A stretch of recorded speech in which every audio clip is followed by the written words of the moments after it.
മധ്യവയസ്സിന് ശേഷം മനുഷ്യരെ അലട്ടുന്ന പ്രധാന ആരോഗ്യ പ്രശ്നങ്ങളിലൊന്നാണ് മുട്ടുവേദന. പുരുഷന്മാരെക്കാൾ സ്ത്രീകളിലാണ് ഇത് കൂടുതലായി കാണപ്പെടുന്നത്. മുട്ടുവേദനയുടെ പ്രധാന കാരണം സന്ധിവാതമാണ്. സന്ധിവാതത്തിനെ wear and tear arthritis, generative arthritis, degenerative joint disease എന്നും വിളിക്കാറുണ്ട്. 65 വയസ്സിന് മുകളിലുള്ള ആളുകളിൽ സന്ധിവാതമുണ്ടാകാം. 50 വയസ്സ് കഴിയുമ്പോൾ സന്ധികളുടെ അസ്ഥികൾക്കും തരുണാസ്ഥികൾക്കും നട്ടെല്ലിലെ കശേരുക്കൾക്കും തേയ്മാനം സംഭവിക്കാൻ തുടങ്ങുന്നു. അതിനു പുറമെ സന്ധികളിലെ കലകളിലും കോശങ്ങളിലും സ്നായുക്കളിലുമെല്ലാം ഉണ്ടാകുന്ന ക്ഷതങ്ങളും സന്ധിവാതത്തിന് കാരണമാവാം. ആർത്തവ വിരാമത്തിനു ശേഷം സ്ത്രീകൾക്ക് സന്ധിവാതവും അസ്ഥിക്ഷയവും ഉണ്ടാവാൻ സാധ്യത കൂടുന്നു.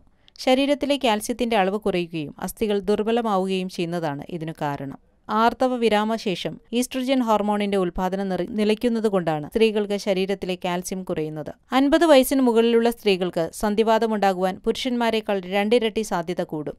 വാർദ്ധക്യത്തിന് ശേഷം സന്ധിവാതത്തിന് സാധ്യത കൂടുന്നു. പൊണ്ണത്തടിയുള്ളവർക്കും മുട്ടിന് തുടർച്ചയായി കൂടുതൽ സമ്മർദ്ദം നൽകുന്ന ജോലിയും അധ്വാനം ചെയ്യുന്നവർക്കും, സ്പോർട്സ് താരങ്ങൾക്കും, മുട്ടിന് നേരത്തെ ക്ഷതം പറ്റിയവർക്കും, മുട്ടിന് മറ്റു രോഗങ്ങളുള്ളവർക്കും, മുട്ടിന് തകരാറ് വന്നിട്ടുള്ളവർക്കും, കുടുംബത്തിൽ ആർക്കെങ്കിലും സന്ധിവാതമുണ്ടെങ്കിലും മുട്ടിന് അംഗവൈല്യമുള്ളവർക്കും സന്ധിവാതം വരാനുള്ള സാധ്യത കൂടുതലാണ്. അതിനുള്ള ലക്ഷണങ്ങൾ അവഗണിക്കരുത്. ലക്ഷണങ്ങൾ ഇവയൊക്കെയാണ്: ഇടവിട്ടുള്ള ചെറിയ വേദന രോഗം കൂടുന്തോറും കടുത്ത വേദനയായി മാറുന്നു. നടക്കുമ്പോഴും ജോലി ചെയ്യുമ്പോഴും വേദന കൂടുകയും വിശ്രമിക്കുമ്പോൾ വേദന കുറയുകയും ചെയ്യുന്നു. മുട്ടുചിരട്ടയെ പൊതിഞ്ഞിരിക്കുന്ന തരുണാസ്ഥികൾ തേഞ്ഞു നശിച്ചു പോകുന്നതിനാൽ എല്ലുകൾ തമ്മിൽ ഉരസുന്നതാണ് വേദനയ്ക്ക് കാരണം. കാൽമുട്ടിന് ചൂട്, നീർവീക്കം എന്നിവ ഉണ്ടാവാം.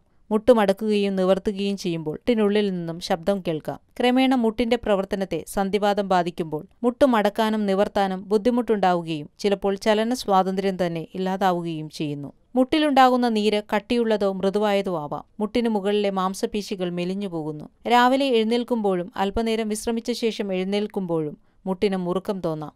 രാത്രിയിൽ ഉറക്കം നഷ്ടപ്പെടുത്തുന്ന വേദന ഉണ്ടാകാം. തണുപ്പുകാലത്ത് വേദന കൂടുന്നു. പടികൾ കയറിയിറങ്ങാൻ വിഷമം, മുട്ടുകുത്തിയിരിക്കാൻ ബുദ്ധിമുട്ട്, ഇന്ത്യൻ രീതിയിലുള്ള കക്കൂസിൽ ഇരിക്കാൻ ബുദ്ധിമുട്ട് എന്നിവയും കാണാം.